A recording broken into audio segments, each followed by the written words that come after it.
Good evening, ladies and gentlemen. Thank you very much for the invite to be here this evening. When John rang me, I knew this was going to be a non-fee paying one because he rang collect. But again, John, thank you very much for the invite. I'm going to just have a quick run through a number of things, as John said, that's troubling people. But if you just look there at what that slide says, the state shall favour and where necessary supplement private initiative in industry and commerce. Where's that written? It's actually in our constitution. It's Article 45(3.1) of the Constitution of the country. Maybe just get you to have a look at that because you'll see it a few times through the slides. I just want to draw attention to the fact that the state should favour and where necessary supplement private initiative in industry and commerce.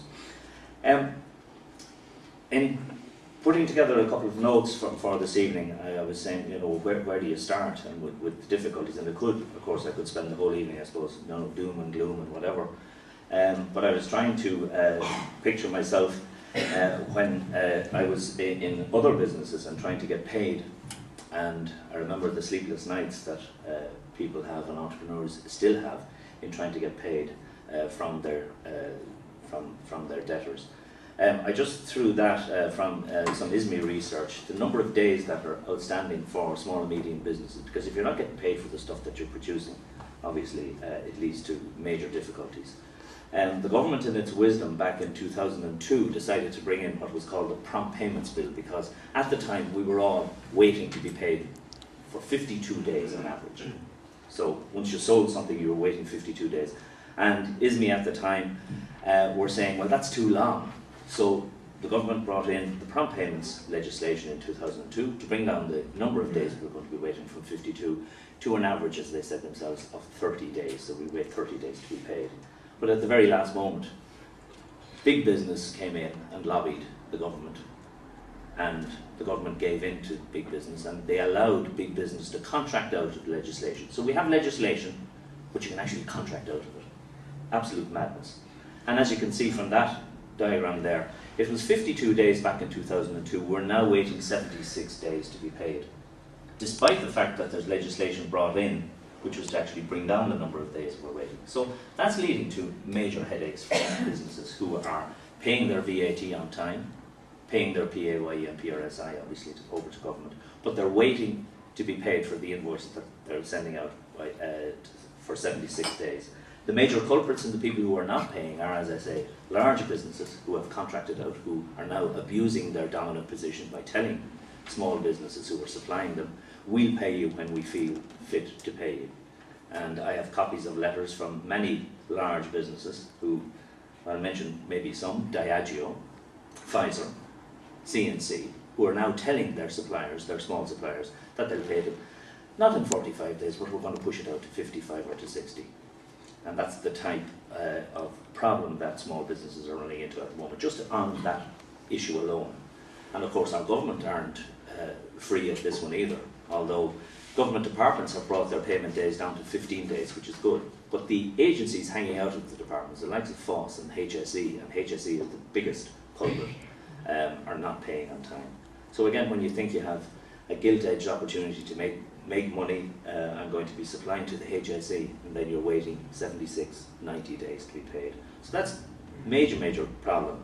And as I say, the government, instead of helping, have actually hindered the thing. And that, you know, again, just the state was supposed to favour us in small and medium business and supplement private enterprise.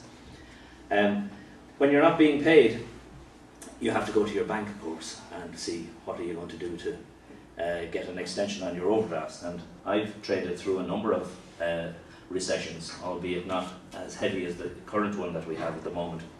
And that, in those recessions, you went to the bank and you got an extension to your overdraft, or you got an increase in your term loan, and you paid it off as and when during the business cycle.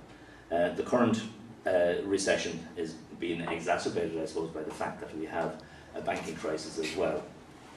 And despite what the banks are saying, and again I just want to I suppose kill a couple of myths here, the banks are saying that they're giving loans to 8 out of 10 applications.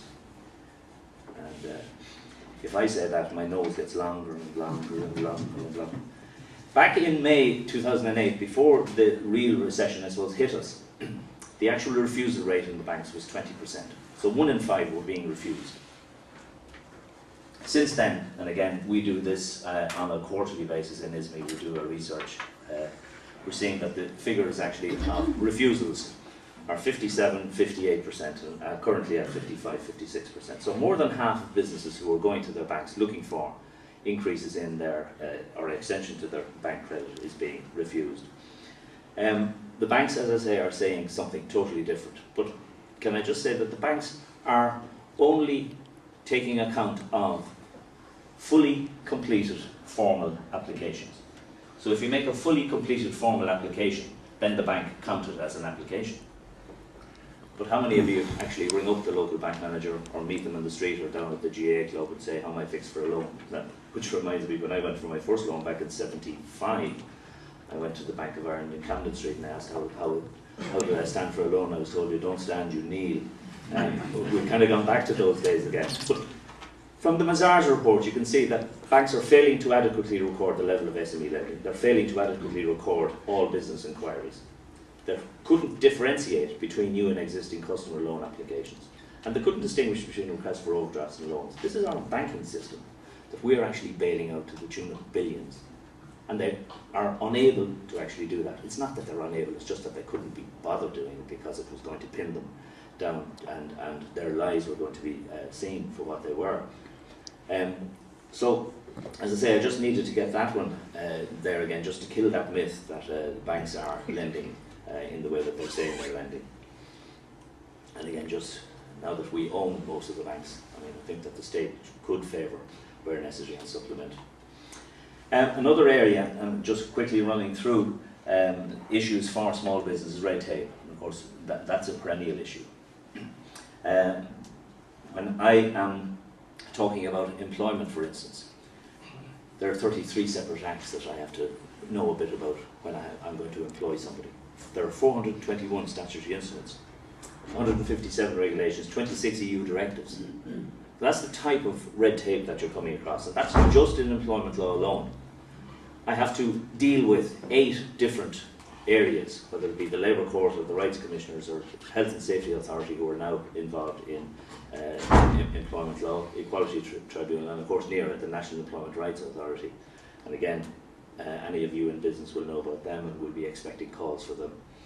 And they are very much involved in making sure that employers stand up for their responsibilities. There's no such thing as the employees' responsibilities, of course. It's all employees' rights and employers' responsibilities. So we've asked them to maybe look at the other side of things and get employees' responsibilities and see are there any rights for employers. For instance, there are, as well as the minimum wage that we have to deal with, there are 16 different joint labour council committees. There are 63 registered employment agreements. So I think there's, I can't remember, but there's well up in the teens in employment regulation orders. There are 14 different acts or statutory instruments dealing with maternity.